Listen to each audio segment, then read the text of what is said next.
The future is now.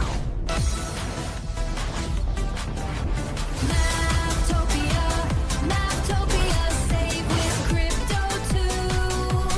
It's Mafftopia news, speed run brought to you.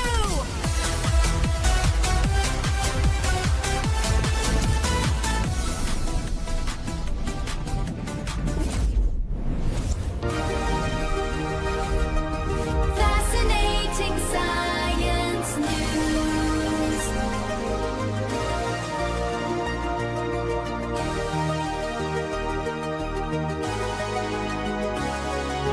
Fascinating science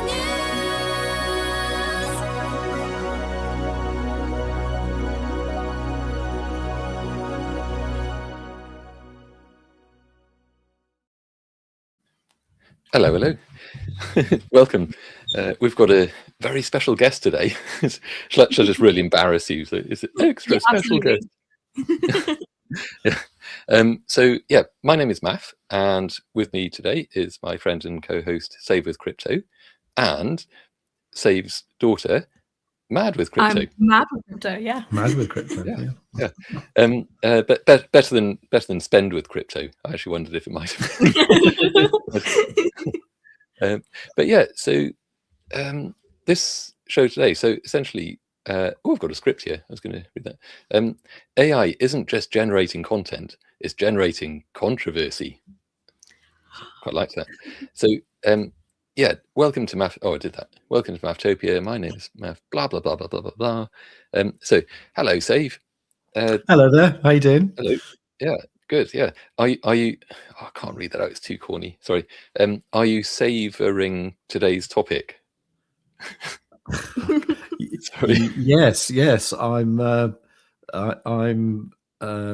maffisly interested in this. That's not very good. Sorry, that was a bit terrible. So I'm given to understand that you don't actually read fiction, but not a lot. I mean, where I'm from, like, well read means you've been out in the sun a lot, whereas Maddie takes after a mother in the way that Mad rather. She takes after her mother in the way that she's very literary, very arty, and appreciates proper kind of proper grammar, proper much punctuation, appreciated. proper like grammar. Yeah. So you like grammar that's done good, essentially. Done so proper. It sounds like. Yeah. Yeah. Exactly. So yeah, essentially. So you'll probably appreciate this topic today then. So as you can probably see from the current screen share here, so we've got this. Essentially, it was a high-profile case just this month where the big-name publisher Hachette, as in Hachette. I guess because they're a French publisher, so it could be Hachette or Hachette, I guess. I mean, you guys will probably know actually, because I think you were living in France, weren't you? So It's Hachette. Oh. Yeah, because you don't pronounce the H in French, you just kind of ignore it, so it's just Hachette. How does it end? It's double T. Yeah. Oh, okay. Yeah. I guess if it's just ET, it'd be Hachette or Hachette, wouldn't it? I'm just going to call them Hachette. Anyway, so Hachette yanked the book Shy Girl from publication over allegations that large parts of it were AI generated. One can only imagine. Anyway, that's our technology news topic for today. But we're going to dig into all sorts of things around that, like the morality of AI generated content, why people care. I mean, why do they care? Why do they care about like who or what wrote the novel that they're reading? And also, as we'll see, AI itself might even help provide a solution. That's irony. So I'm just going to play it says here, play the news dog clip. So I'm just going to do that. Mafftopia technology, science, breakthroughs, discoveries, news.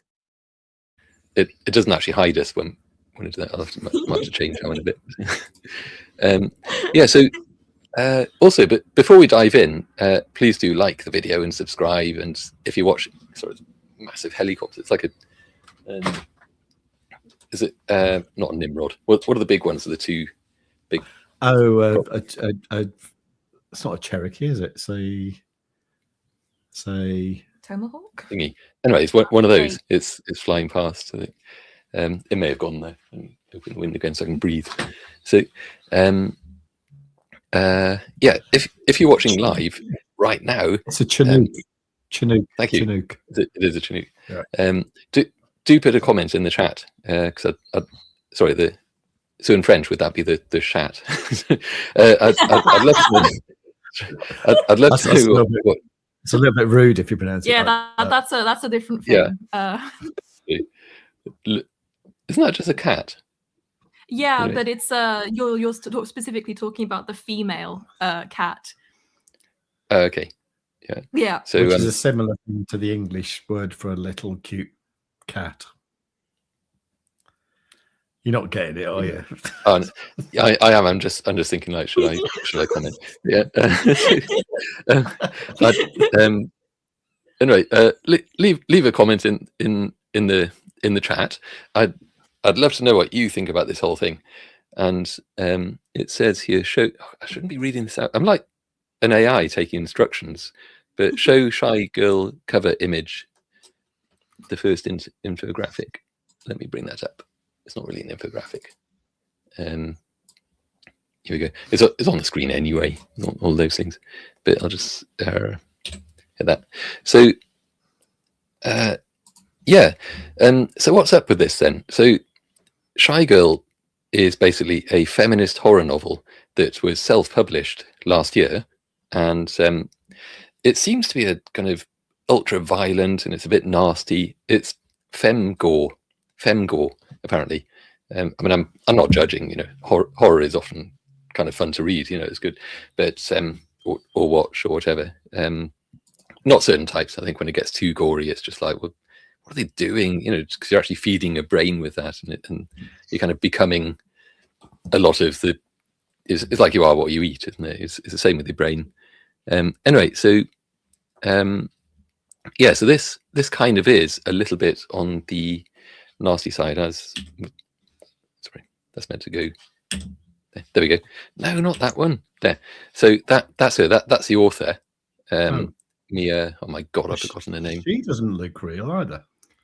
No, I was thinking that. I mean, I'm sure she's perfectly real, but maybe a little bit airbrushed, as they said back in the day. She looks a bit filtered, I'll say. A bit filtered, yeah. I was going to say photoshopped, but that's a bit Gen Z now, isn't it? Anyway, so at the start of the book, it in allegedly the author's words, she wrote, "Warning. Despite its deceptively cute cover, this book is not a light-hearted romp. Beneath the cover lies a story dreamt in disturbing content, including explicit depictions of gore, psychological manipulation, kidnapping, and body horror. If you pick this up thinking it's a quirky feel-good horror, is that actually a thing? A nice feel-good horror novel about just, I don't know, just nasty things. Consider this your warning. It's not. This book dives deep into the visceral, the raw, and the unsettling. And while it's Mig, anyway, it runs off the page. Ran out of room. So you get the general idea. So, I mean, to be honest, that's the kind of thing that makes someone want to read it, right? I mean, so I see what she did there. You know, that was probably a bit intentional. But anyway, the book, the self-published book, saw a huge spike in popularity. It was all over the place. It was on like TikTok, Book Talk, I suppose, like big sales. And the topic obviously struck a cultural chord with today's book buying audience. There's obviously kind of there's an audience for this sort of thing. And as far as I can tell, I can find the right thing, the book is, or the plot of the book is basically this. It boils down to this. Woof, woof, woof, woof, woof.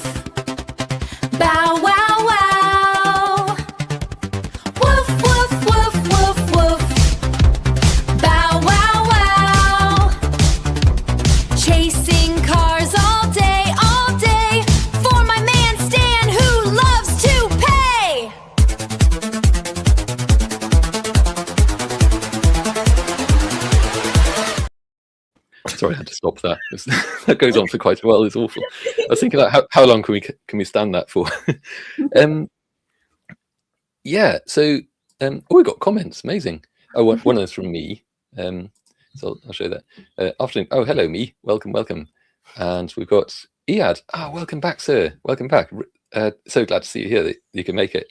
And sorry about the subject matter. By the way, you might be regretting your return. SWC trading. Hello. My cousin. So is that spend with crypto? I'm not sure actually. Not sure. I'll have to ask him. Yeah, or her. One shouldn't assume. Well, I suppose you'd know if it's your cousin. so yeah. Anyway, so talking about AI that just kind of repeats verbatim what you tell it. So I told Gemini to just generate a cyberpunk style magic porridge pot sort of thing, like a timeline of the events. And so we'll kind of, if I remember, we'll return to this and go to each of these in turn to go through it. But essentially, the AI slop is generated like so, and I guess once it started, it's going to like just flood the whole town, isn't it? So essentially, the AI story generator. And as you can see, Gemini took the instructions literally and wrote the instructions all over it as well. And there's that, like, luminescent radioactive green is AI slop. That's good to know. And yeah, so initially, God damn it, there we go. Mia Ballard. Mia Ballard self-published the book February 2025. It's about as far back as February. Wow. Went viral. Feminist horror novel, gained significant traction on Goodreads, and then in late 2025, the acquisitions team at Hachette sort of saw that and thought, like, ka-ching. So they acquired the rights to the print edition for the UK and the US imprints Orbit, which I think Jan run for it. So I think they're part of Hachette imprints. So they were scheduled to release that this month, but it was already out in the UK from November. There was a viral YouTube video from Frankie's Shelf, and they basically looked at they must have just obviously read the book, probably quite fancying a bit of fem gore or whatever, and then kind of started to notice that it was basically AI slop. There's quite a lot of it. Published this 2.5-hour video. There's essentially a critique of the book, saying like, hey, hang on a second, do you realize that this is complete rubbish, essentially? And that video got over 1.2 million views, which we're fast approaching, I think, looking at the view count at the moment, critiquing the style. And then I'll come back to that because there's a whole bunch of other stuff, but we can kind of cover that. So if I just bring back the I've got to find a way to do this do better thing. Here we go. So yeah, it was reported all over the place then. Publisher cancels horror novels release over AI claims, and so this is reported just earlier on, not so long back, 20th of March. The US release of a horror novel has been cancelled by its publisher over concerns that AI was used to help write it. Shy Girl by blah blah blah blah blah blah blah blah blah blah. And let's do that for a bit longer. So a spokesperson for Hachette told BBC News the company remains committed to protecting original creative expression and storytelling unless it's told by an AI, in which case we don't want to know. So Ballard, who had sold almost 2,000 copies of the book in the UK, which doesn't sound like that much, but for something that's self-published is pretty good, to be honest. But she denied using AI to write the book, it was initially. It says the New York Times, which first reported the story. I think it was actually Frankie's Shelf who first noted it, and there's a whole bunch of other stuff on Reddit as well where people were noting that. But from the BBC's point of view, the first news source that they approve of to report it said it appears to be the first commercial novel from a major publishing house to be pulled over evidence of AI use. Kind of dramatic, really. So, and it really opened a can of worms. So that's only really where it really gets started. So the story in the book itself is that a lonely, broke, and depressed woman, let's go back to this for a sec, answers a job ad from some rich guy who wants to pay her to dress up as a doggy and crawl around his apartment. So presumably he can feed her, pat her head, rub her tummy, that sort of thing. You know, it's all good, clean family entertainment, I'm sure. I can specify that. So, yeah. Also on the BBC thing, there's what's notable here though is that they have, like, you know, more like this story or more on this story. They have all this other stuff that's going on. So it's becoming an issue. It really is. So, like, there's this whole thing about, we need an AI-free logo, but then the issue there then is just, where do you draw the line? Because can someone research a book with AI? You know, just using it as a very fast, efficient form of Wikipedia or whatever, or go into the library, asking a librarian. Just remember those days. Well, I mean, I don't, to be honest. Versus, like, to use it a bit to kind of query it, and it'll kind of tell you where the text is going a bit wrong or whatever. And is, you know, I mean, obviously that there is a crossover point where suddenly the AI is actually generating the content versus just kind of helping more on the maybe admin editing feedback side of things. So and that's when it I think people kind of start to get a little bit iffy about it. How an AI written book shows why the tech terrifies creators. It doesn't terrify creators. Bleeding heck, these headlines. Philip Pullman, okay, calls on the government to act over wicked AI scraping. That's probably the moral and legal side of it, in that there's obviously a lot of that in order to train the large language models on this stuff. These AI companies basically used pirated, pirated fiction, pirated EPUBs and so on, without the author's permission, and so that's kind of bad. But in a sense, it's like, oh well, the cat's out of the bag now; it's done. You know, it's out there. That there are various, like, class action lawsuits going on over that. There's a whole other thing, really, for that. Oh my god, I just seen that the man who wants to bring human composting to the UK it's BBC. It's just Google it. BBC, death cult. I don't like them. Anyway, sorry. Interestingly, so this was, is it Mia or Maya? I'm saying Mia. I don't know if it's actually Maya. Anyway, Let's say Mia.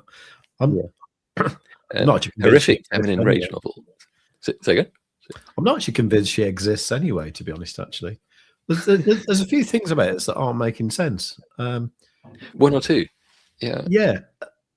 I mean, should we talk about that in a moment, or shall I just rudely interrupt?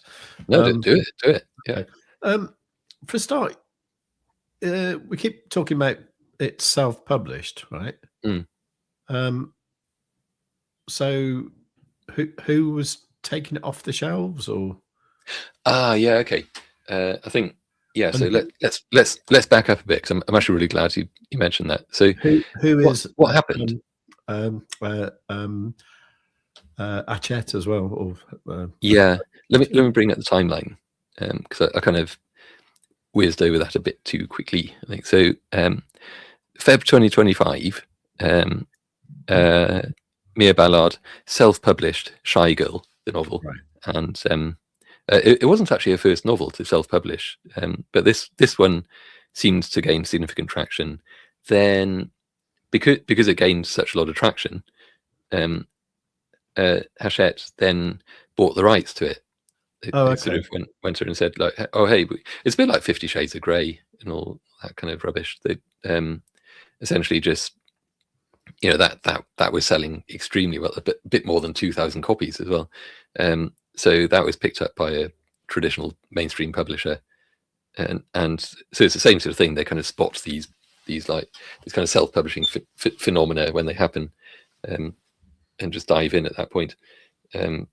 And so that's essentially what happened. But then it turned out that large parts of the book were seemingly AI generated, and so and then at that point, Hachette kind of pulled the plug on it. It was already published in this country, but they essentially just kind of said, like, oh, we're going to unpublish that, and it was pulled from the US before it was even published over there, because that was going to be this month, next month rather. So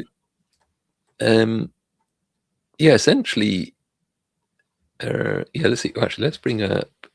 We'll go back to that, because if you look on Amazon now, you can actually pre-order it. You can pre-order it to get it on April the 7th. It's funny. You can, but you can't. It's like, yeah, but no, but you can't. So yeah, but no, but yeah, but no, but yeah, but no, but exactly. I can't. I did it, but I didn't do it. See, so I can't do that. Was that the Fast Show? No, no. It's Little Britain. It's Little Vicky Britain, Pollard. Yeah. That was so. I won't even. Well, I was going to say I won't even attempt to do that. I just did, and I failed. So, anyway, so on here, I think it's because the metadata just hasn't caught up yet. Is the thing. So, if you placed an order for it, it would not appear essentially. So, I think that's kind of what happens with these. Because I've been involved in this, not this sort of thing, but sorts of things where a book is published, and then you sort of go through the process of like unpublishing it, and things don't. These catalogs and things don't catch up very quickly, and sometimes it takes months for the whole thing to just work through the different systems. There are distributors like Ingram and others who, and they have their own catalogs and so on. They do kind of periodic updates on those. So it takes a while. But have you ever done like self-publishing stuff? I've published other people's stuff in a form that is probably a bit like self-publishing. Like I went the same route, except it was other people's books I was doing. So calling it a publishing company. But, Was it to do with Create Space or KDP? It was Lightning Source, but the same sort of thing, print on demand. Okay. Because I've published a few books, and I've done it with self-publishing using Amazon's own platform, or what it was called. It used to be called Create Space, and sometimes what would happen is your listing would appear like that if you'd made a change to the book or something like. And then clearly here, the cover's been changed. So this is quite normal, and I'm actually just wondering if this is just one rather successful publicity campaign. I'm wondering. What I would imagine is that with like a cover like this, it looks like it's actually been commissioned properly. The original cover, when I was looking at it, I was trying to work out who the illustrator was, and I couldn't find any information anywhere. But this one, if this was the Hachette version, then this cover would have been sorted out like months ago. Before they realized, that most of it was AI generated. So I think what happened is they just haven't updated this page. But with what happens with pre-ordering books on Amazon is, I think if you don't, like, the transaction would get reversed. So if someone has paid for it, then when the actual time comes, if he doesn't get sold, like he doesn't actually get put on the market, then the transaction will get reversed.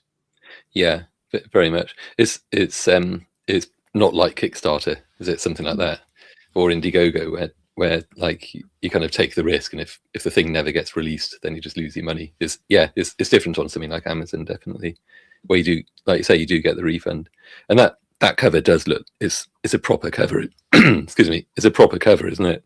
Yeah. Whereas I think I've got it. Excuse me, just burped into the microphone.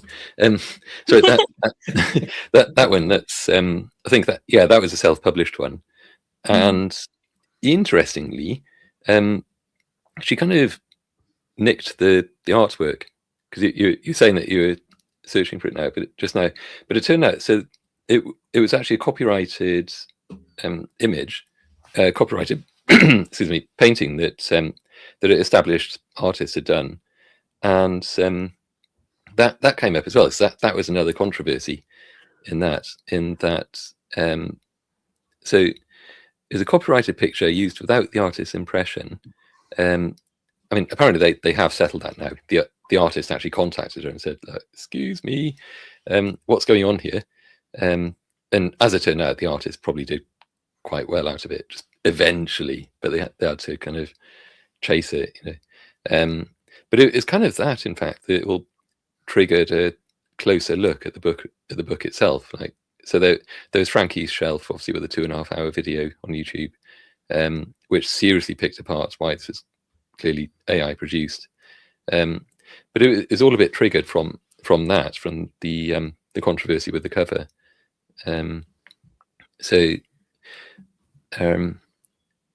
Yeah, I mean, but also it kind of begs the question, though, just like how did anyone not notice that this was AI slop, or at least just like very, very bad? I'll show you some of the text in a second.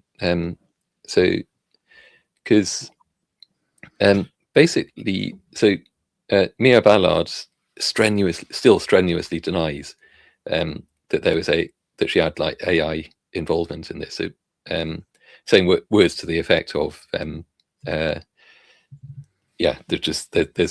no AI involvement, and besides which that had this editor for hire, and it was her fault. So there's no AI, and besides it was added by my editor. So not the Hachette editor. It's just like when she's doing self-publishing stuff, she hired a friend actually to edit the book, and she then claims that she didn't notice that virtually the entire text, it seems like, had changed and been turned into AI slop. So sort of what happened to the original text in that case, you know? But someone on X did notice that, because I was wondering this as well, because there was a previous novel, well, two in fact, that Mia Ballard wrote, Sugar and We All Rot Eventually. True, let's get cremated. You know? And this person was saying, I read online today. Oh yeah, so since we're all talking about the disgraced novel Shy Girl, blah blah, I quickly looked at past novels. I read online today, Ballard said she couldn't provide more details on how the book was edited with AI because she's pursuing legal action with Hachette.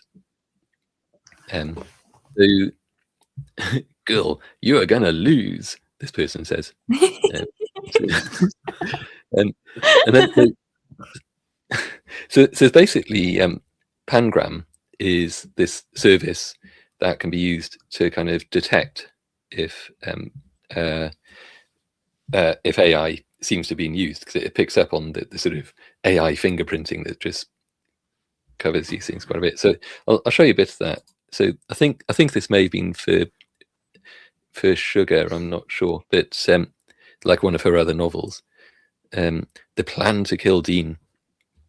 The plan to kill Dean unfurled in my mind like a dark bloom in the midst of an otherwise idle Tuesday evening, the kind where the air tastes like spent fuel and the sky bleeds orange, stubbornly holding on to the last dregs of daylight.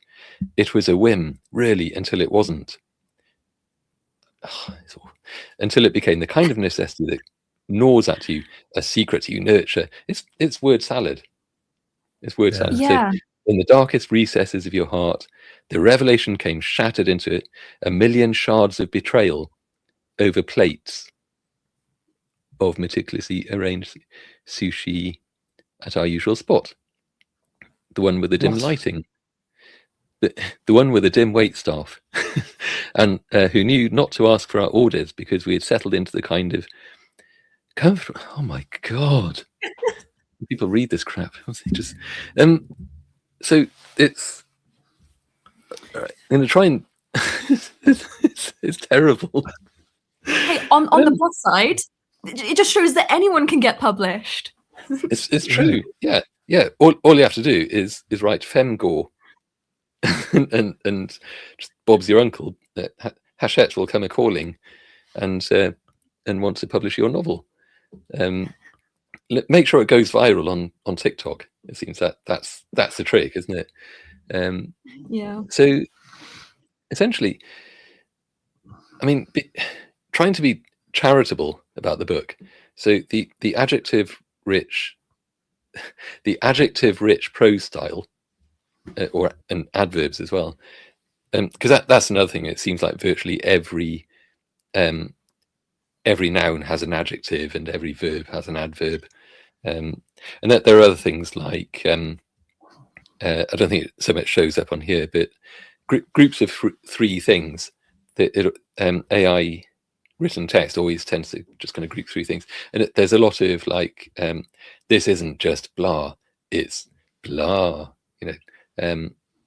so like, but I'm trying to, so if I was being charitable about whether it's this book or Shy Girl, the adjective rich prose style reminds me a lot of postmodern fiction, like David Foster Wallace or Thomas Pynchon.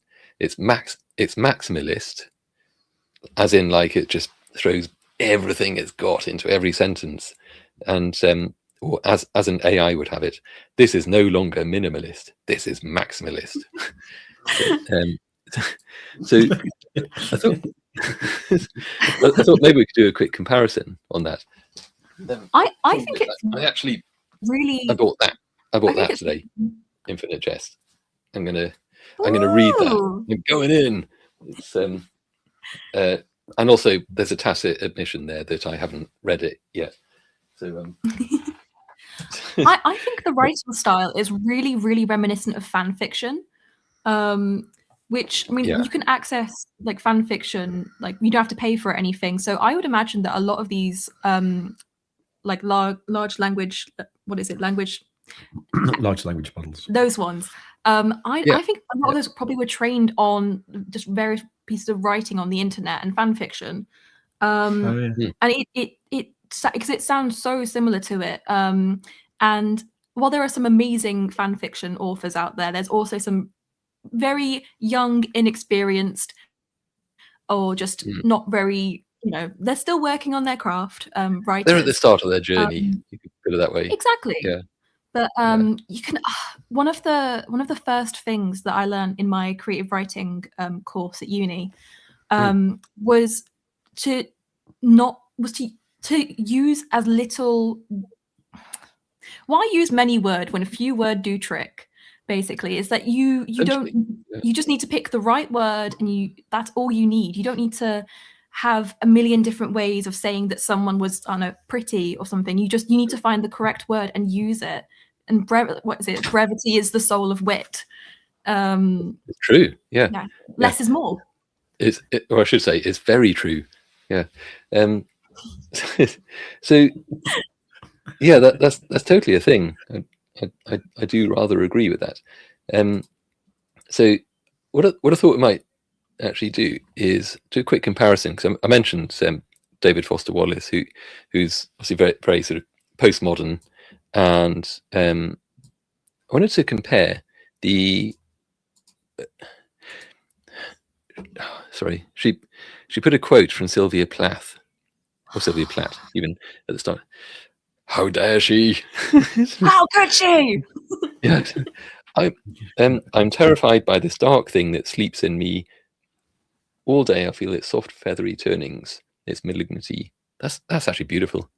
Compare that with, I wear a pink dress, the kind that promises softness and delivers none. Its tulle, is it to say tulle or tulle? Yeah, tulle. Tulle is brittle and sharp, brushy against my fur. Like, oh, of course she's a dog, isn't she? Yeah, or dressed up as a dog, I guess. Like 1,000 tiny teeth, a cruel lover that bites with every move.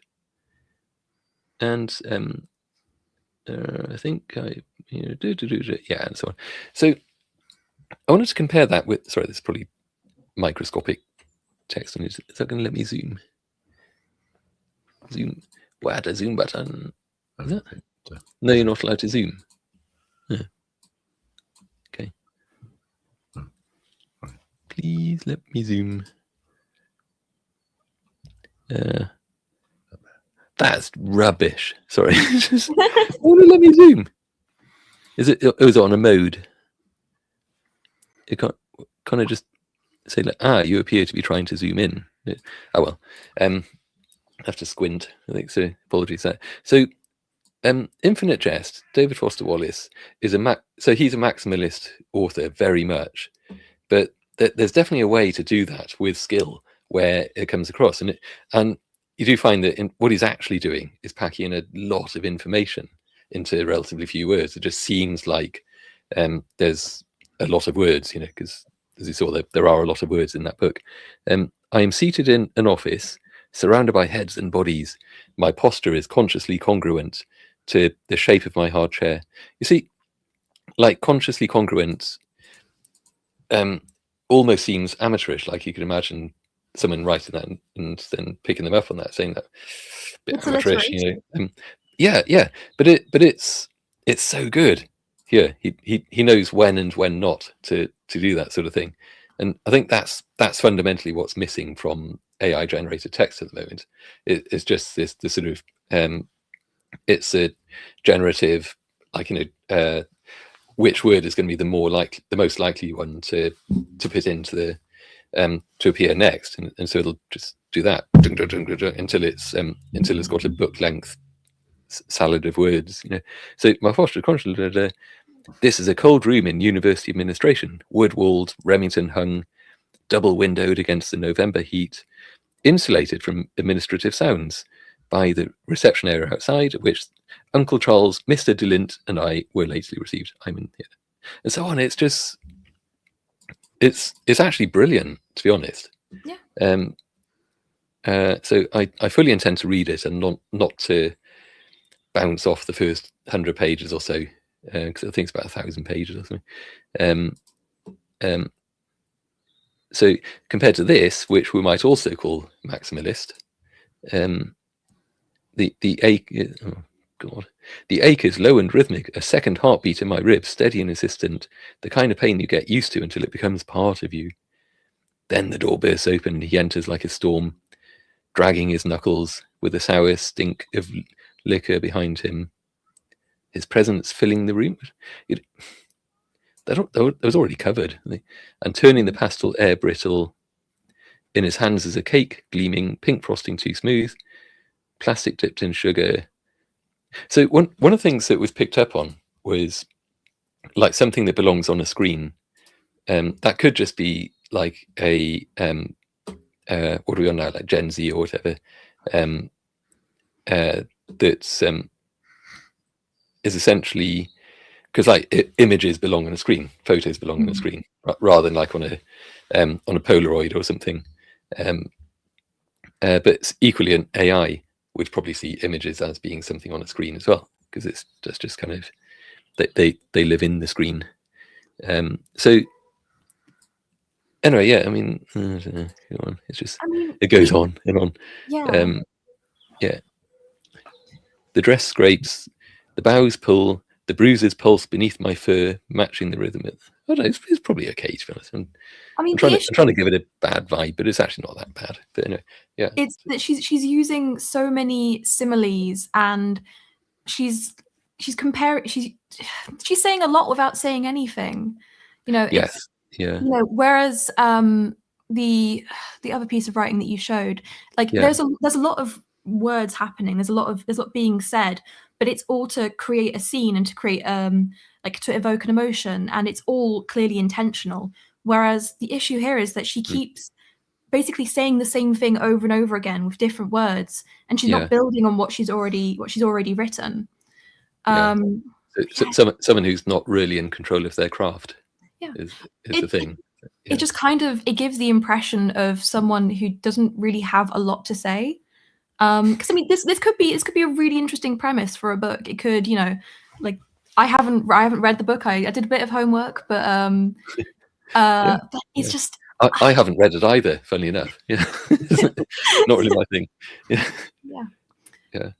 Yeah, definitely. I mean, I actually quite like the idea of a book where it's essentially so the woman is hired to dress up as a dog, and I think just like a more innocent version of it would actually be pretty great. It could be kind of like subtly, you know. And it could be like kind of subtly disturbing, like something starts to build in, you know, in that sense, like the suspicion that oh, is there more going on here? But ultimately it's just like, yeah, the guy's a bit quirky, and just wants a pet, but doesn't want to have to, you know, pay the vet bills and get pet insurance and all that sort of stuff. And you know, these days people need employment, you know. Perfectly innocent.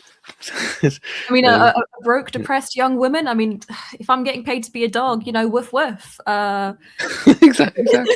You've got to earn a living somehow. Nothing wrong with that. Nothing wrong with that. As your father, I beg to disagree. Oh, hello. I forgot you were there. No, of course not.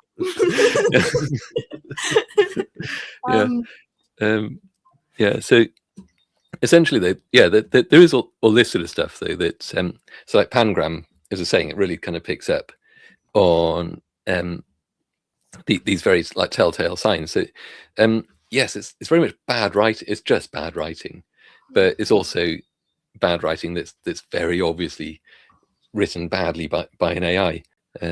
So just like like you mentioned about the constant just similes and things and imagery and so on, just used inappropriately, just the wrong things, and just doesn't match what's happening. So yeah, there's that. Pangram's probably quite good, I think. But at some point, I think AI will catch up. It's got to, because you could compare it with like in the early days of image generation, AI image generation, where people were drawn to like too many fingers. They'd have like 7 or 8 fingers on their hands, and things would just be very kind of uncanny valley. But then obviously that stuff just got a lot better. And there was I probably should have lined up there's a thing with an AI generated video of Will Smith like eating spaghetti or eating noodles or whatever, and it was just like really weird to watch. But obviously it's all just developed such lots since then. I think the same thing is obviously going to happen with AI generated fiction and things. It's at its like, you know, 7 fingers stage at the moment. So yeah, I mean, thing is though, so why all the fuss? So there's a social contract, between the reader and the author. So if the reader discovers a book that they read was AI generated, when they believed that the author, that the author wrote it themselves, then the reader's going to feel deceived. Like, you know, it's a bit of a rip-off, you know.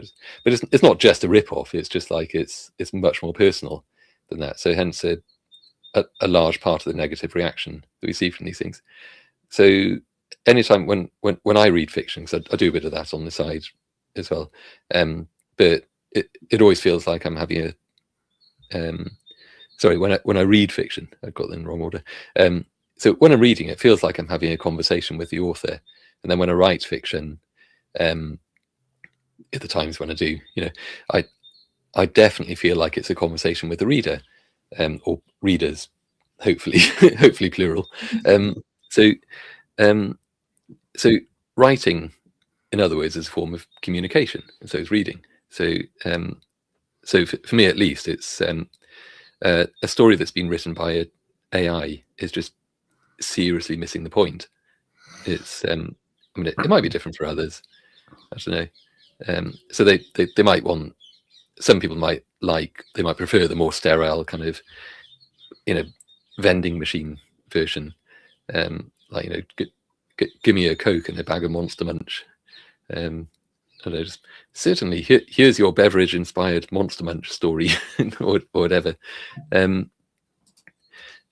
that's probably going to be the thing, isn't it? You're going to get like not so much just this book in Waterstones or Barnes and Noble is appears to be written by an AI, or it's got a thing on it saying AI created or something.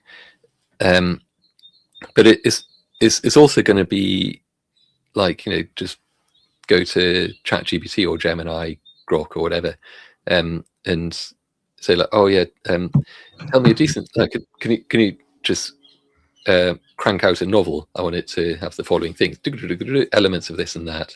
I'm in the mood for this or that today, and it'll do it, and it'll at some point it'll do a really good job. And I think for a lot of people that'll probably be enough. But I mean, I know for me it won't be enough. Because as I was saying before, the point for me of reading it is I'm reading something that's written by a person, because there's that conversational aspect of it. You're kind of like getting insight into their brain, into their life's experiences and stuff, even when it's fiction. Yeah, what do you think? I was rambling. Yeah. I'm not a huge fan of AI really, in sort of any kind of. I'm not a huge fan of generative AI in any sort of sector really. I don't like AI writing. I don't like AI art. I'm quite passionate about that. And I fully agree. For me, one of the many joys of reading something, especially when it's written by a person, is that no matter how far away it feels from that person's lived experience, it still informs how they write and what they write about, and the perspective that they have on this world that they've created. And for me at least, writing and also reading, it's a way of capturing a person's soul, and it gives you this insight into another person's way of being, and it can inform how you feel. And one of the reasons why I really don't like AI generated work is that you don't get that. It's not come from someone's lived experience. It's not someone who's poured their heart out and done all this work to make something that truly conveys how they feel about something. Yeah, hugely. Yeah, because with generative AI, it's just copying what's come before, and it's mimicking other people, and I just don't like it. It's just such slop, and there's no heart and there's no soul to it. Yeah, it's also derivative, because just by its nature, by the way that generative AI works, because it's all done on the probability of like what's going to be the most likely word to place next, and that's why such a lot of AI generated fiction or whatever does feel derivative. It's because it literally is. It's based on what would have been the most popular word to appear next, and so of course, there's a certain amount of there's a random seed, generational seed that goes in at the beginning, and so you use a different seed number, and it's you'll get a different result, markedly different result sometimes. But if you use the same seed number, then you'll actually get exactly the same result. It's kind of neat how that works. But it's still, for something that's very much tied into just creativity, and I really like what you're saying about like it's a view into the human soul, because it kind of is, isn't it? So it misses the point of that. So in any case, I think so. The creative works. Sorry, try to say this like I'm not reading it out of it.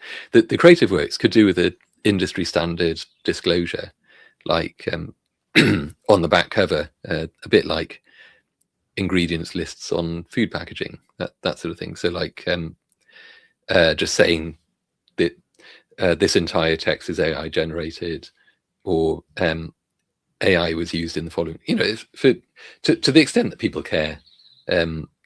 So I do think if someone, like I was saying before, if someone's using AI just for research, that sort of thing, then whatever, good luck to them, but it's more just how much is it involved in the actual generating of the text, is the thing. So if only publishers were moving towards such a thing, so maybe they are. There might be a level of, sorry, I didn't line that up very well. There might be some level of hope, or we could say hopium.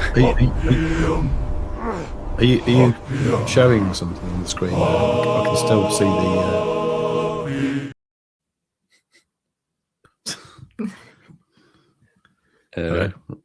Hello. Was I still on the screen? You were still on the screen. Well, what I'm saying is your plan to kill Dean. That thing is still on your screen. Are you on a different tab or something? I don't know. I just played a thing. I'm not sure.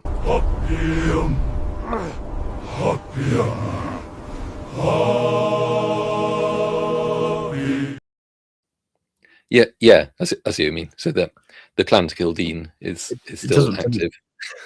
Oh yeah. Okay. No, I just wondered if there's supposed to be something else there.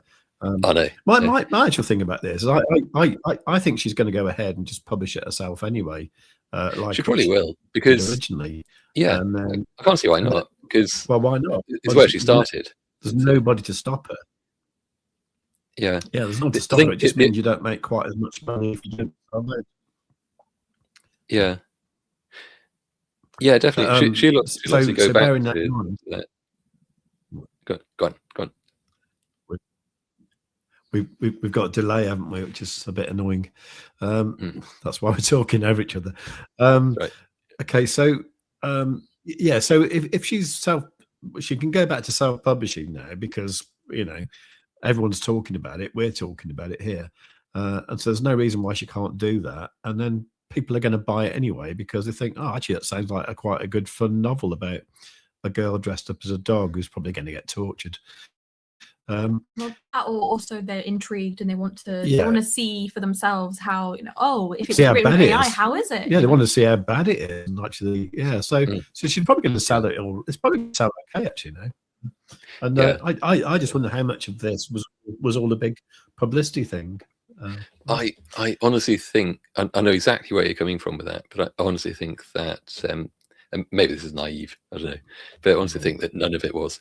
I don't think it was a publicity thing. Just the timeline. I forgot about the timeline. Hang on, let's go back to the timeline. The proof is in the cyberpunk magic porridge pot tale. So she did the self-publishing thing, February 2025.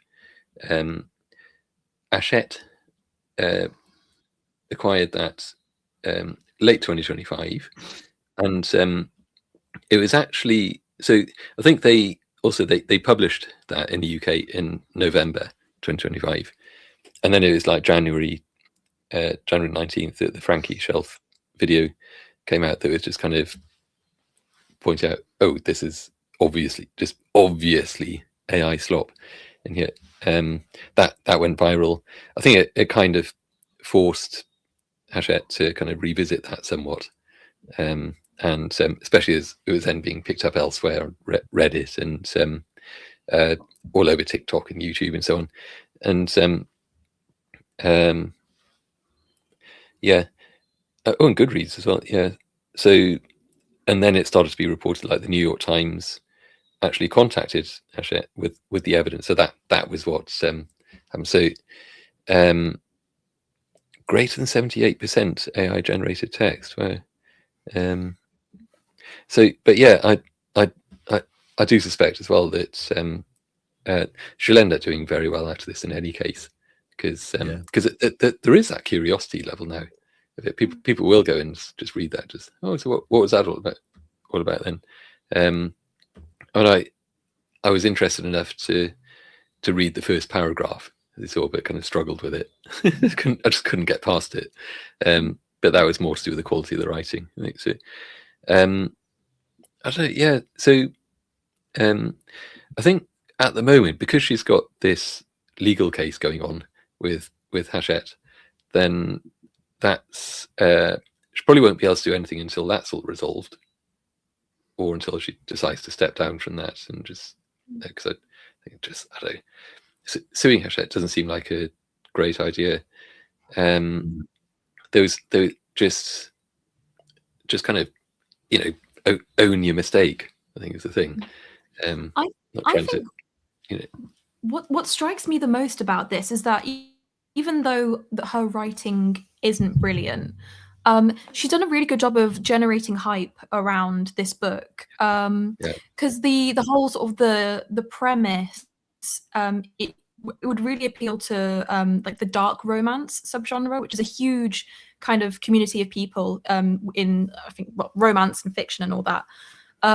Of like these kind of more taboo romances and stuff, and it's a huge market. So I think she's done a really good job of like finding that kind of community that I'll be honest doesn't tend to care that much about if the writing's good or not. They just kind of care if it's explicit and smutty and all of that. No offense, No. I mean, there's definitely an audience for that sort of thing, for sure. Yeah. So I think that's probably why it did so well originally, because she's really tapped into that sort of that hype. And that's probably how she got Hachette's interest. And I guess maybe they overlooked a lot of the flawed writing, or they just didn't care because they felt like it was going to be like a good selling book, really. They honestly think they botched it. They really botched it. They were obviously they had dollar signs in their eyes, I think, and because like there's a parallel with like 50 Shades of Grey when that because a very similar thing happened with that, of course, and that was badly written and was self-published initially, but it wasn't as badly written as this not by long. 50 Shades of Grey. 50 Shades of Grey was originally a Twilight fan fiction. Published online, and the author called herself Snow Queen's Ice Dragon or something.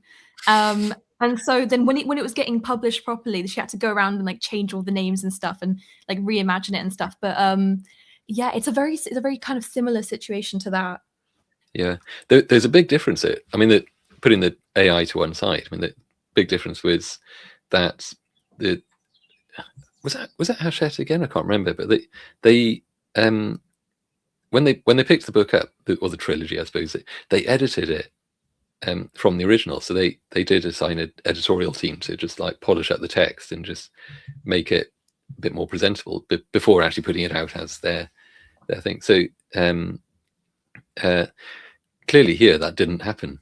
You sort of wonder if anyone at Hachette even just kind of read it, just or like say maybe they just didn't particularly care. They just wanted to cash in on the success, and so it was pretty awful in any case. Just so I think they absolutely botched that one, and but yeah, I think once the rights land back with the author, then I'm sure she'll put that out again. And if the attention is still there, and I think it's just the like famous for 15 minutes kind of thing hasn't just like moved on, then she ought to do pretty well. Yeah, hopefully. Hope she does. But yeah, so those people who that audience you mentioned who don't particularly care about the writing quality, they just they want the kind of I don't know, the rich man paying for the furry to run around in the kitchen or whatever. And so yeah, they're obviously not very discerning about the writing quality, but as soon as it went to a mainstream publisher, then all of a sudden it was different, just different theatre, as it were. So yeah, That might. 6 o'clock. Yeah. We've been going for an hour. That might be it. I did have a whole bunch of other stuff, but I didn't actually say what the hopium was, having played the hopium thing twice. So I might just go through this very quickly, and then we're probably done, I think. So yeah, the hopium is like for those people that do care about this sort of thing, which I think people ought to.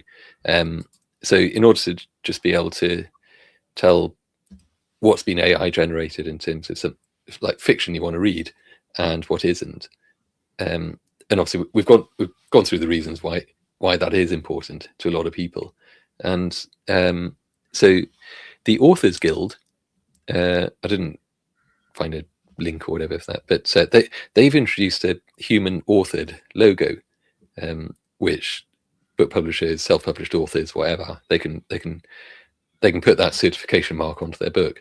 It's voluntary. I don't think they particularly check, so it's just very much a sort of a statement saying, hey, I didn't use AI to write this book, or not even I didn't use AI, it's more just AI did not write this book. It's sort of that way around. There's a organic literature stamp, which was launched late last year by rare book specialists, and it's kind of a premium AI free certification. I quite like the organic aspect of that. So that, yeah, it targets readers who want to ensure that there's like a human to human connection, and it uses a physical stamp or digital badge or whatever. But they actually do audit the drafting process quite a lot, it seems. But there's still a lot of trust involved. So they've got to trust the author on that one. But then there's also in the EU, there's the EU AI Act, which is going to be kind of like a legal ingredients list, and it'll probably become like the de facto standard worldwide. So it'll be voluntary outside the EU, but inside the EU, it'll be mandatory. So any AI generated text published in the EU must be identifiable. So that they're working on a cool logo for it right now, apparently. It might be like the recycling symbol, or that kind of thing, and just stamp that on the back of a book. It's considering just that all they need to do is come up with a logo. It's taken them a while. Yeah. Grok could generate one in seconds. It's not the point. Yeah. Might be missing the point. Yeah. I mean, if it's Grok, it's gonna feature a girl in a bikini or something. So maybe don't use Grok. Oh no! Oh, how terrible! Oh, exactly. Yeah, exactly. Just think of the children. So that there's also the book metadata for this. So behind the scenes, like whether it's AI or not, all that stuff is going to be like coded into the book's metadata, so that like retailers like Amazon, Kobo, and Waterstones, Barnes and Noble, whatever, they can automatically just tag the books in their catalogs then. So there's Onyx, which is kind of like the standard book metadata system. It's all done in XML. They're introducing what they're calling content source codes, basically AI tags, in the next version of Onyx that's coming out. So Onyx is this XML metadata thing. So if a publisher could flag a book as human-centric, AI-assisted, or AI-generated in the data feed that then goes out to bookshops, distributors like Ingram, and so on. So essentially, AI books won't exactly be banned or anything. I mean, that's good. You don't want to ban things, but there's still a place for them. Just putting aside the legality and the morality of how the models were first trained, like on pirated, copyrighted books. So apart from that, AI books will have a place, but it's the non-disclosure will be kind of treated as a fraud, which is the important thing. I think that's about it. There's something that, done? Yeah. Oh, yeah. There's something that I noticed when I was looking at Mia Ballard's books on Amazon, is that not on her like official author account, but there's another account called Mia Ballard as well, where it's got these like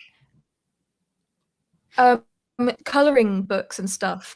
And I just want to say, based off of the fact that she had to steal the cover from another artist, I doubt that this is her own work. And I'm also aware that there's quite a popular grift at the moment, or at least there was, of people using AI, making AI generated coloring books and then selling them on Amazon for really cheap.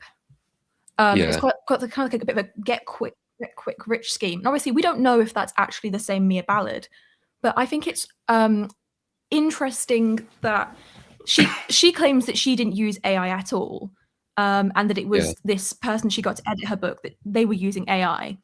But this would suggest to me that that might not necessarily be the case, because you know, if this is just like already, if she uses AI for other things, and also I think personally the lack of care in stealing someone else's work for the book cover instead of making her own, I think, I don't know, it would suggest to me that she doesn't have a lot of integrity about her own work.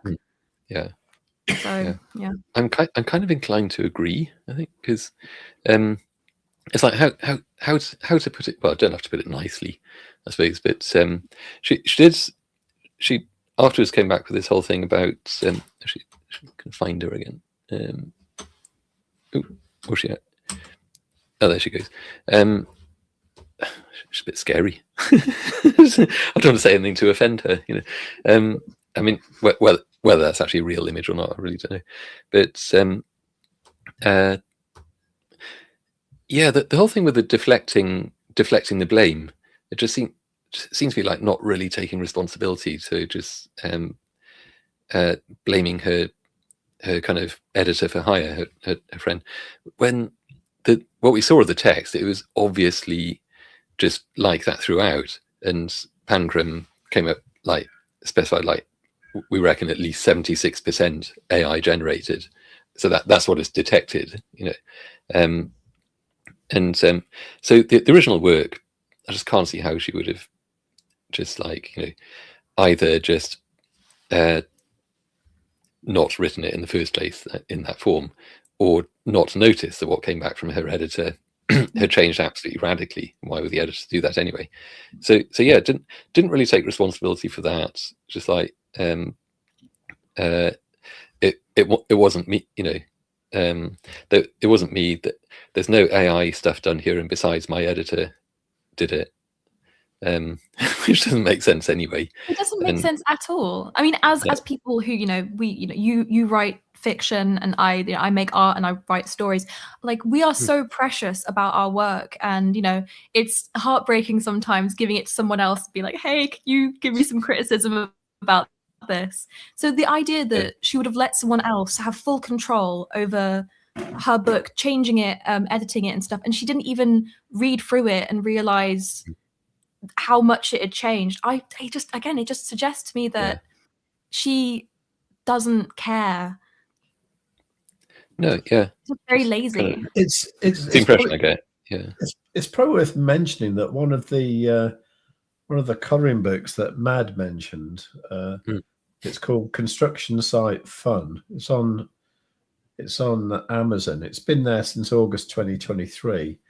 It has absolutely no customer reviews and nothing. And I don't think it's sold any. So, so I think she's probably grasping at straws generally. You know. Yeah, I like the other one, Sugar. It's not on that. It won't be on her author list. Yeah. Yeah. So if you look sometimes they pick up others on there. Yeah, it's fine. So just search for Mia Ballard. Yeah. Yeah, and then just look at the author thing. No, not the author thing. Just if you just scroll down, it'll There's appear. a bunch of stuff, isn't it? Yeah. Oh, Karen Ballard. Yeah. Oh, that's interesting. That's different. No, it's because I clicked the author. Did you? I did. Oh. I did. That's strange that it's not appearing on there. Hang on. Yeah. I'm gonna. I'm glad I'm viewing this on a privacy tab because I don't want all these sorts of things to start showing up in my Amazon history. So, what? You clicked on that one? That author? I think so. Yeah. Anyway, yeah, I think it's. Maybe not. I don't know.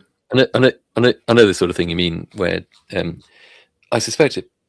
I mean, I don't know, but I suspect it may have been someone else doing the colouring books. Like they've probably just picked up on that, haven't they? On the fact that she seems to be kind of in the limelight at the moment, and so let's kind of make a bit of the whole thing is a cesspit, to be honest, with these sorts of things. Just people making quick money, whether it's on other people's misfortune or just whatever. It's all ghoulish. And actually, yeah. But it did look like, from what we saw of the text from, I think it's probably Sugar as well, that was just the same sort of thing. So if it just seems like her previous books were probably AI generated as well, just from what we saw. So she's been at it for a bit on that one as well. Just this time it got picked up on when it kind of got, like I said, just went to a different theatre, as it were, with a mainstream publisher. So I did kind of put it in the chat, but I think. Oh, which chat? The main one. But I'm not sure if it worked properly because it. Oh yeah, that came up. The one that says construction site something anyway. Yeah. That one. It looks like it's very long URL. There's one. The other one's clickable. There's one that's clickable, one that's not. Let me just try. It's on Kindle Store. That's why it wasn't coming up. Okay, good. How the hell do you color a book on Kindle? Near a Ballard construction site. How'd you? Yeah, I got it. You can access it. The link works. Yeah, but Matthew. It's different on here because if I click it, it shows. Okay. Well, for everyone who doesn't use Linux, it works. that must be it. Yeah, I'm sure. So yeah, no, okay. Anyway, I'll believe you on that one. Anything else we want to cover just before we finish on that? No, especially. Thank you. Unless you got anything. No, I think I've said everything I needed to say. Okay. Yeah. Let's go back to that. Just. I knew there's something I wanted to cover just very quickly. Just because I mentioned in the Save with Crypto Discord that there'd be a kind of secret crypto link connection in this, and MEXC, the weird crypto exchange, trading exchange, had an article on this from Bitcoin World, it seems. And weirdly, this article just seemed AI generated. It's kind of ironic. But the Shy Girl saga, but anyway, all that, it goes on and on. Legal and ethical dimensions of AI authorship. That's probably an interesting thing to read through, but it has a very AI generated feel to it in any case. So I'll put that in there.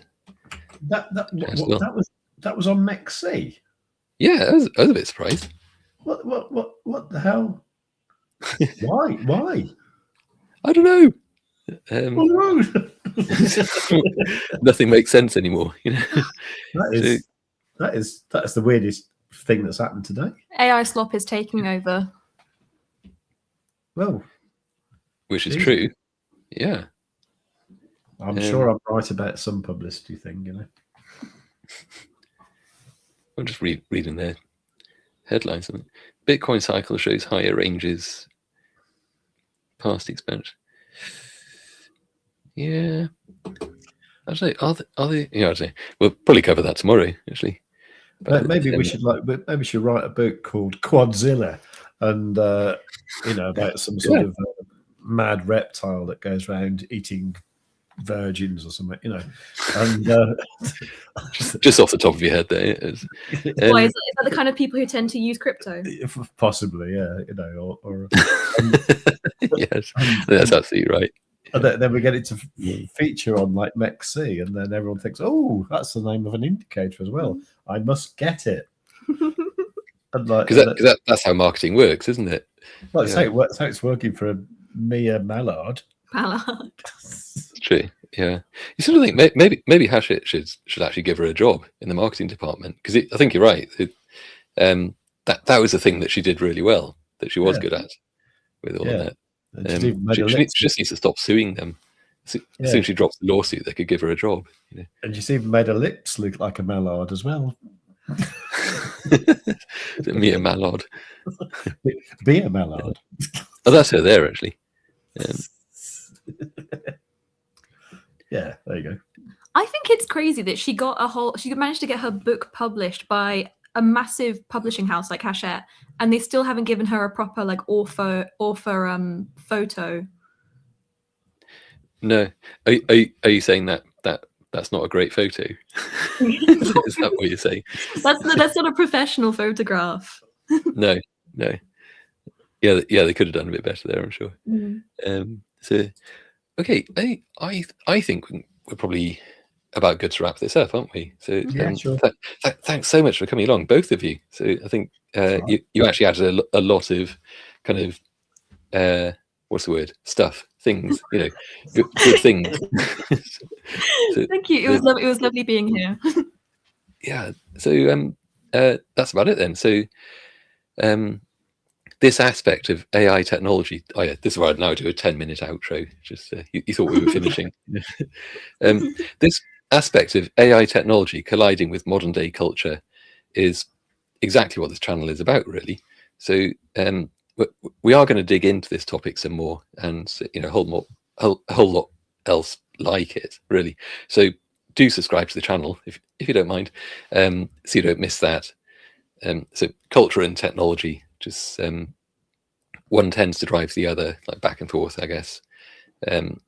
So we'll be back here, I suppose, next Tuesday. I don't know if I'm going to get a chance to do a Mafftopia live stream this Thursday, but we'll see. So we'll be back here possibly Thursday, but definitely next Tuesday, unless we're not. Actually, let me know about Thursday, because I think me and Roman might be doing the interview with Arsen Teresian, the guy from Tap Global, on Thursday afternoon. Okay. But I said don't do it between 5 and 6 though. So okay. Yeah. But let me know anyway.